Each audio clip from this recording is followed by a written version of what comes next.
Chers fidèles, la Torah raconte dans le livre de Bereshit, Parashat Vayetze, de quelle manière Yaakov a quitté sa maison paternelle, son pays, Eretz Kenaan, pour se rendre à Haran, en Syrie, pour trouver une épouse et surtout pour fuir son frère Esav. Cette mission est tout à fait exceptionnelle puisqu'il s'agit de la postérité d'Abraham, d'Yitzhak et de Yaakov et la formation future du Ham Israël, du peuple juif. Mais Yaakov, en quittant son pays, la terre de Canaan, en se rendant chez Lavan, son oncle, cet escroc, cet imposteur, ce rachat, cet impie, s'expose à un danger immense, un danger physique, avant tout, comme on dit le soir de Pessah, que Lavan Bikesh Akor et Akol Lavan a voulu tout anéantir chez Jacob et sa famille, mais il s'expose également à un danger spirituel immense, le fait d'être dans l'environnement de cette personnalité, combien c'est un danger tout à fait immense pour la spiritualité de Yaakov Avinu. Malgré tout, il s'engage sur cette route, et la Torah nous raconte qu'au milieu du chemin, il s'arrête à Beth-El, qui n'est autre que l'emplacement du temple de Jérusalem, le Har HaMoriah. Il s'endort. Et dans son sommeil, il a cette révélation exceptionnelle. Dieu s'adresse à lui dans une névoie, dans une prophétie, directement. Il le conforte, il l'apaise, et surtout, il lui adresse des promesses inespérées. La promesse tout d'abord de l'héritage de la terre d'Israël pour sa descendance. La promesse de la formation du Ham Israël, que ce sera lui qui fondera le peuple juif. Et également ces promesses de Iné Anochi Imach, je suis avec toi, Ushmarticha Bechol Asher Teler, je te garderai partout où tu iras. Va'ashivoticha El Adama Azot, je te ramènerai dans ce pays et je ne t'abandonnerai pas tant que je n'ai pas accompli tout ce que j'ai promis à ton égard. Promesse tout à fait exceptionnelle. Lorsque Yaakov se réveille, nous aurions imaginé un élan de joie, un transport de ferveur, d'enthousiasme. Comment as-tu pu mériter une telle névoie, une telle prophétie, une joie immense par rapport aux promesses que Dieu lui a adressées. Et curieusement, dans le texte de la Torah, rien de tout cela. Bien au contraire. La Torah nous dit que lorsque Yaakov se réveille, la première chose qui a interpellé, qui a interrogé Yaakov Avinu, Vayomer Achen Yesh Hashem Bamakom Azeh Vanochi Lo Yadati. Oh mon Dieu, mais Dieu est présent dans cet endroit et je ne savais pas. Dieu est présent dans cet endroit et je ne savais pas. Il occulte totalement les promesses exceptionnelles que Dieu lui a fait, comme si cette prophétie n'avait jamais existé. Et ce qui le préoccupe, ce qui l'interpelle au plus profond de lui-même, Yesh Hashem Bamakom Azeh, Dieu est présent à cet endroit, Ve'anochi Lo Yadati, je ne savais pas. Et Rachid le précisait, Sheim Yadati, parce que si j'avais su, Lo Yashanti Bemakom Kadosh Kazeh, jamais je n'aurais dormi dans cet endroit. Jamais je n'aurais éprouvé ce sommeil dans cet endroit. Si je savais que Dieu réside dans cet endroit, je n'aurais pas usé d'une telle légèreté, à savoir de m'endormir dans cet endroit. Mais pourtant, si tu n'avais pas dormi, tu n'aurais pas eu ces promesses. Tu n'aurais pas vécu une telle prophétie. Comment Yaakov peut quelque part regretter ce sommeil, alors même que c'est grâce à ce sommeil que cette prophétie, ces promesses lui sont parvenues. Et non. Yaakov dit, c'est un endroit kadosh, je ne devais pas dormir, point final. Il n'y a même pas à réfléchir, même pas à méditer sur le bien fondé ou non de ce sommeil. C'est un endroit saint, on ne dort pas dans un endroit saint. Pourquoi je vous raconte tout cela? Combien l'emplacement du Beth Amikdash, mais par extension, les synagogues, les maisons d'études, qui sont qualifiées par le prophète Ézéchiel de Mikdash Me'at. Le prophète dit là-bas que même lorsque Kil Hatim Bagoyim, Vechi Afitzutim Ba'aratzot, même lorsque je vous aurai éloigné du temple de Jérusalem parmi les nations, même lorsque je vous aurai dispersé dans tous ces pays, et bien malgré tout, dit l'Éternel, Va'ei lahem le Mikdash me'at ba'aratzot asher ba'u sham. J'ai été pour eux un sanctuaire en miniature, les Mikdash Me'at, dans les pays où ils se sont rendus. C'est une garantie, une promesse que Dieu nous a fait, que l'extension, la prolongation du temple de Jérusalem, ce sont toutes ces synagogues, toutes ces maisons d'études, où Akadosh Baruch Hu réside au même titre qu'il résidait dans le temple de Jérusalem. Donc c'est dire, si vous voulez, combien les synagogues et les maisons d'études incarnent, contiennent une kedusha, une sainteté exceptionnelle. C'est la sainteté de la présence d'Hachem. Le Zohar HaKadosh nous dit Ve'asuli Mikdash. Lorsque la Torah nous enjoint de construire un sanctuaire, il ne précise pas quel sanctuaire. Mikdash, ça veut dire tous les sanctuaires, toutes les synagogues, toutes les maisons d'études, eh bien, sont contenues dans cette injonction de Ve'asuli Mikdash, vous me confectionnerez un sanctuaire. Et lorsque la Torah de la même façon nous enjoint Et Shabbatotai Tishmoru ou Mikdashi Tiraou à 2 reprises dans la paracha de Kedoshim et dans la paracha de Béar, le même verset. Et Shabbatotai Tishmoru, vous garderez mes Shabbats, ou Mikdashi Tiraou, et vous révérerez, vous craindrez mon sanctuaire. Ani Hachem, je suis éternel. Ce commandement de craindre le sanctuaire, non pas le sanctuaire lui-même, dit la Gemara dans Yebamot. Molom imigdash atayare, tu n'as pas à craindre le sanctuaire lui-même. Et là, mi chez Izhir à la Mikdash. Mais celui qui t'a adressé cette injonction, mais de craindre le Mikdash, c'est-à-dire la crainte de celui qui réside dans ce sanctuaire. Au Mikdashi Tiraou, vous craindrez mon sanctuaire, c'est-à-dire vous craindrez, vous révérerez celui qui réside dans mon sanctuaire et qui vous a adressé cette injonction.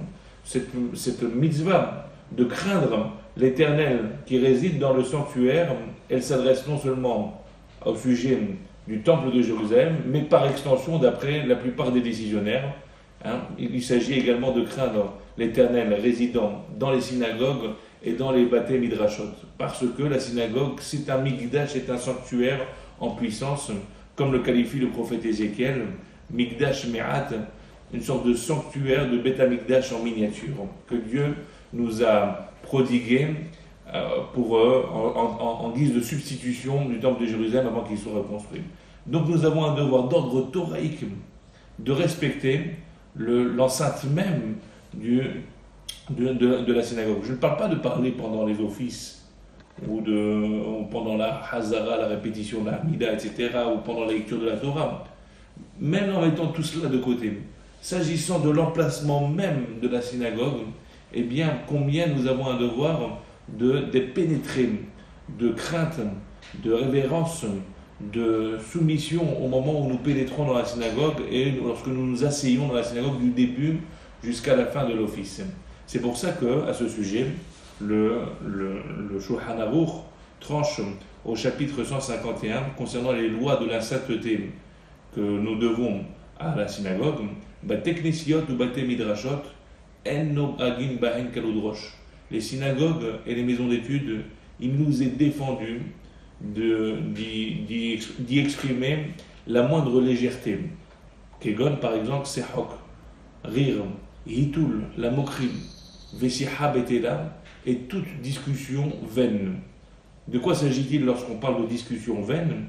Le Mishnah Berurah rapporte très joliment que même s'il s'agit d'une discussion profane, utile, on parle de Parnassa, de son métier, de ses projets, donc d'une discussion qui est utile, pas d'une discussion futile, mais même une discussion utile, mais elle est profane, eh bien c'est déjà un obstacle dans la synagogue. Combien le Zohar HaKadosh est extrêmement virulent pour celui qui partage ce qu'on appelle divrechol, des paroles profanes dans la synagogue avec son prochain. Le Zohar nous dit que quiconque a de telles paroles, Enno Helek Belohi Israël, il n'a pas part dans le Dieu d'Israël. Pourquoi une telle virulence? Parce que quelque part, avoir des paroles et un comportement futile dans ce lieu, c'est faire fi de la présence de l'Éternel, comme si Dieu n'était pas présent. Or, la particularité du Ham Israël, c'est que lorsque Dieu parle de lui en rapport avec Israël, il est qualifié de Elohé Israël, le Dieu d'Israël. Lorsqu'on parle du Dieu des nations, on parle de Elohé à Elohim, le Dieu des autres autorités. Parce que il n'existe aucun intermédiaire entre nous et Hachem. Dieu réside directement dans la synagogue. Donc c'est Elohé Israël, le Dieu d'Israël directement. Pour les autres nations, il y a des malachim, des anges, ce qu'on appelle Elohim, qui font l'intermédiaire entre Hachem et les autres nations. Donc c'est Elohé à Elohim, le Dieu des anges qui sont préposés aux autres nations. Mais celui qui n'a pas fait cas de la présence d'Hachem dans le sanctuaire, c'est comme s'il avait nié l'existence de Dieu dans la synagogue, et donc par entraînement, il ne peut plus être appelé, il ne peut plus avoir cette qualificatif de Elohé Israël, du Dieu d'Israël, c'est celui qui exerce sa divinité directement sur les bénis Israël. À l'époque du Harizal à Kadosh, il est rapporté que lui-même et Rabbi Moshe Cordovero avaient pris sur eux que finalement dans la synagogue, ne plus adresser la moindre parole, si ce n'est lorsqu'il s'agit de prier ou d'étudier la Torah. Et comme nous dit très clairement le Mishnah Berurah, Amakom azeh yeh meyuchad etzlo rak le Torah ve'tefila. Cet endroit, il doit être destiné exclusivement à la Torah et à la Tefila. On parle de paroles futiles, mais des paroles futiles, on arrive à la médisance. De la médisance, on arrive à colporter. De colporter, on arrive à faire honte à son prochain. De faire honte à son prochain, on arrive à prononcer des paroles fracassantes. De ces paroles fracassantes, on arrive à les prononcer en présence des siffrés Torah. Ce qui est en plus de tout cela une injure qui est faite, et ainsi de suite. Et de ces paroles fracassantes, on arrive à des disputes, et de ces disputes, on arrive à Hilul Hashem, à une profanation du nom de Dieu. C'est dire, si vous voulez, combien la gravité, non pas, encore une fois, je ne parle pas de la parole pendant la prière, mais uniquement liée à la sainteté de ce lieu.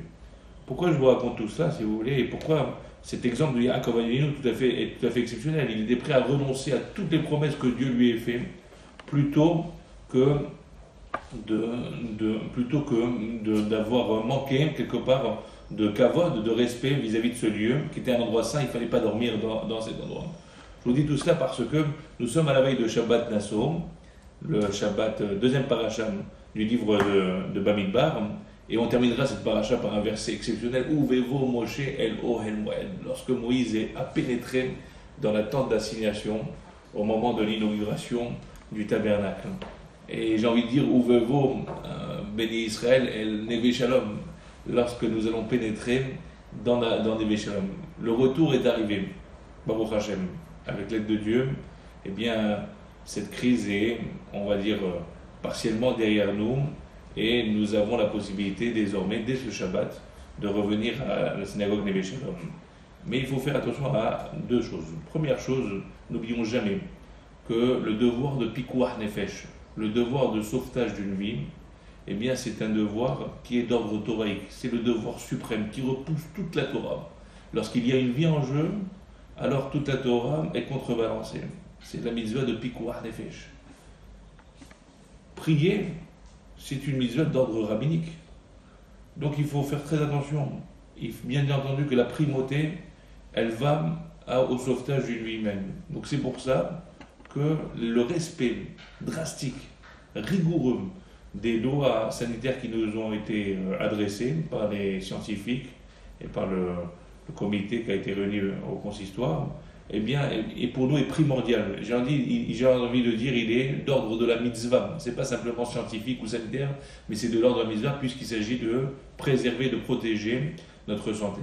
Donc j'en appelle à l'ensemble des fidèles qui participeront aux offices et qui ont rempli, comme il se doit, le formulaire pour pouvoir accéder à la synagogue, eh bien, d'observer avec la plus grande sévérité et la plus grande rigueur ces règles qui ne sont pas exagérées, mais qui au contraire sont là pour nous protéger. Ça c'est le premier point, c'est-à-dire qu'en d'autres termes, il y a une signalisation quand on rentre à la synagogue, il y a une place à prendre et surtout à éviter tout déplacement dans la synagogue une fois qu'on a pris cette place, et les autres règles élémentaires et sanitaires suivront celles que vous connaissez, à savoir faire attention à palper le moins de choses possible et surtout le moindre mouvement dans la synagogue. Et nous aurons l'occasion effectivement de revenir sur toutes ces règles et de nous habituer surtout à ces choses-là. Et le deuxième élément qui me semble essentiel dans ce retour à la synagogue, c'est dans quelles conditions nous allons pénétrer dans ce sanctuaire. est-ce que nous allons réaliser finalement que ce sanctuaire, c'est le prolongement même du temple de Jérusalem? Et donc faire en sorte que, je ne voudrais pas dire comme une sorte d'engagement pour toujours, mais déjà, prenons soin déjà dans ce premier mois qui s'ouvre à nous, et bien que nous ayons cette considération, ce respect, cette révérence, cette vénération que nous devons avoir de l'Éternel lorsqu'on pénètre dans la synagogue, et que j'en appelle à la discipline de tous les fidèles pour que nous observions vraiment une discipline absolue quant au parler à la synagogue. Donc simplement que la synagogue soit un lieu uniquement pour prier et pour étudier. Donc voilà, on parle toujours de Ta'anit Dibour, du jeûne de la parole. Je ne demande pas un jeûne de la parole, mais que nous nous abstenions de parler, de prononcer des paroles vaines et futiles, mais que la bouche ne s'ouvre que pour la prière, que pour l'écoute de la Torah, pendant ces quelques semaines qui s'ouvrent à nous, pour redonner à la synagogue toute sa grandeur, toute sa sainteté, réaliser que finalement nous sommes en présence de la Shekhinah, d'Akadosh Baruch Hu, et que c'est un face-à-face qui s'opère entre nous et Akadosh Baruch Hu, au même titre que Moïse au moment où il vient de la tente d'assignation. Et de cette manière, en accordant à Akadosh Baruch Hu toute la crainte et la vénération que nous devons en avoir, eh bien nous donnerons à la synagogue une force tout à fait exceptionnelle. Que Akadosh Baruch Hu vous protège, vous souhaite une très très bonne santé et beaucoup de joie de vous retrouver à Neve Shalom, bien entendu, pour les personnes qui sont fragilisées, personnes âgées, ce retour est déconseillé dans les médias. Il viendra dans quelques semaines avec l'aide de Dieu, mais je resterai toujours en contact avec vous, ne serait-ce qu'à travers ces vidéos pour continuer à partager ensemble avant le retour prochain de tous nos fidèles. Et merci Hachem avec l'aide de Dieu. Shabbat Shalom, Umvorach.